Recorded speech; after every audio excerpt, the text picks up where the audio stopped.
How are you, Steve? I'm very well, thank you, Warren. How are you? I'm very well, thank you very much. So, Steve, you're coming on today to talk about your business, Henigan Consulting Group. Can you tell us a little bit about what it is that you do? Yeah, absolutely, Warren. So we are a completely independent workplace consultancy and change management business. We work with occupiers predominantly across the UK, but with some of our clients globally as well, as far as America and into Asia, effectively helping them create workplace strategies for their businesses in the different regions, and then using our change management toolkit and team to help embed those new behaviours and make those workplaces work successfully. Superb. So, Steve, give a little bit of background of how is it that you came about doing what you do today? Yeah, absolutely. I'm a bit of I guess, a square peg in a round hole, in that I originally trained as a quantity surveyor and still retain my chartership with the RICS. And through that, found myself going into more mainstream business consultancy roles, still with a focus on the real estate sector.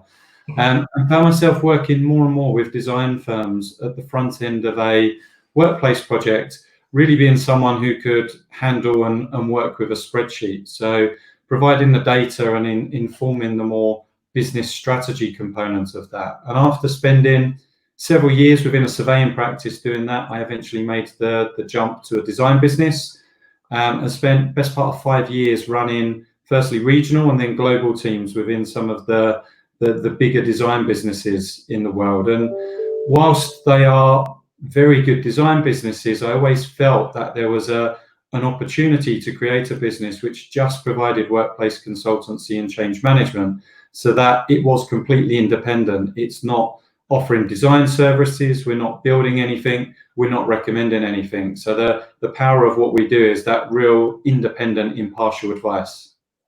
Okay, so obviously workplace consultancies, how long has that been around for? Is that a fairly new thing? Is that an age-old thing? It's interesting when you look into the history. There are a number of organisations who will stake claim to inventing or being the pioneers. There are furniture companies, there are design businesses, one of which I worked for, HOK, have been developing workplace strategies for some time.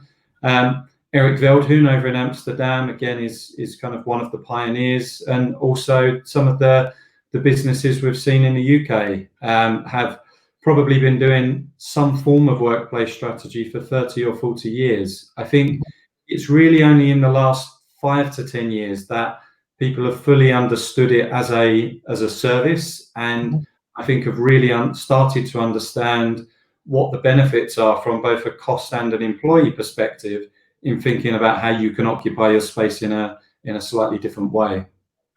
Okay, so is there anything useful that you can maybe offer the viewers watching this today? Any useful tips? Sure. Well, I think we're in the middle of the COVID situation at the moment, so I think it's going to be difficult for me to say anything without acknowledging that.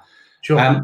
The home working move, I think, has illustrated to organisations that there is perhaps a willingness from people to work from home.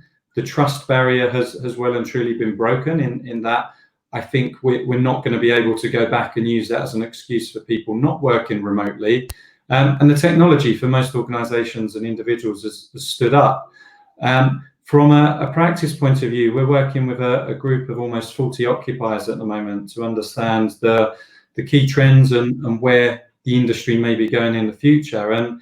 And I think, speaking personally, I'm not convinced this is the big bang moment that some people are talking about at the moment. I don't think this is going to radicalize how we work and the role of the HQ.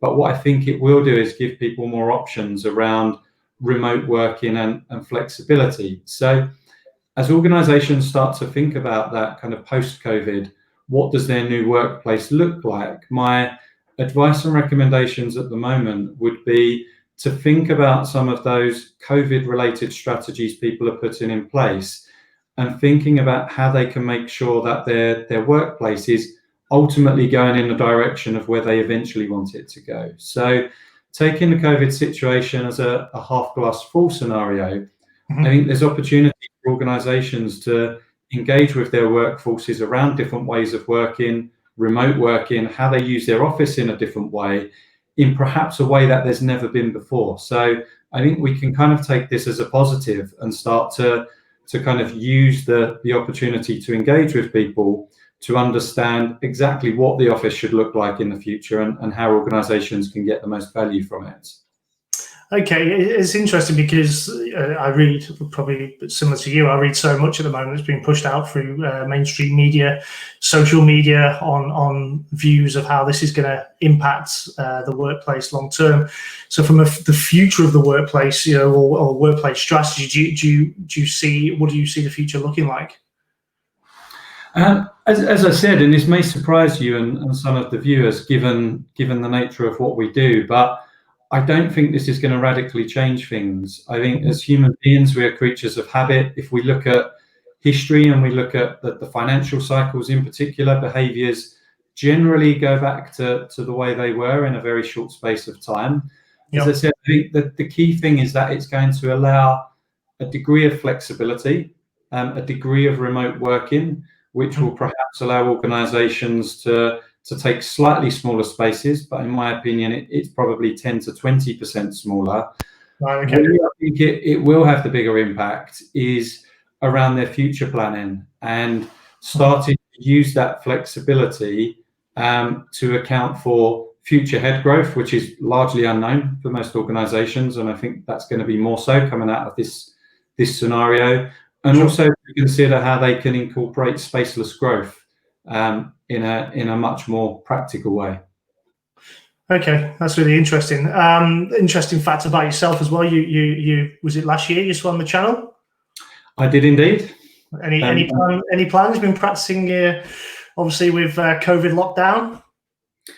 Yes, it's been an interesting time. So I swam the Channel in July last year, and off the back of that entered a few more challenges this year. So in theory, I should be swimming from Jersey to France at the end of July, and then as part of a 3-person relay, the English Channel again in August. I think it's anybody's guess at the moment whether the authorities will allow that to happen, and I'm very much kind of beholden to the powers that be and the kind of the health and safety side of that to decide if that's possible. In order to train for that, as I think I've told you before, Warren, I've rigged up a bungee rope on a rather large paddling pool in the gardens. So most evenings at the moment, I'm giving my neighbours no end of amusement as I am effectively swimming nowhere in a 12-foot paddling pool.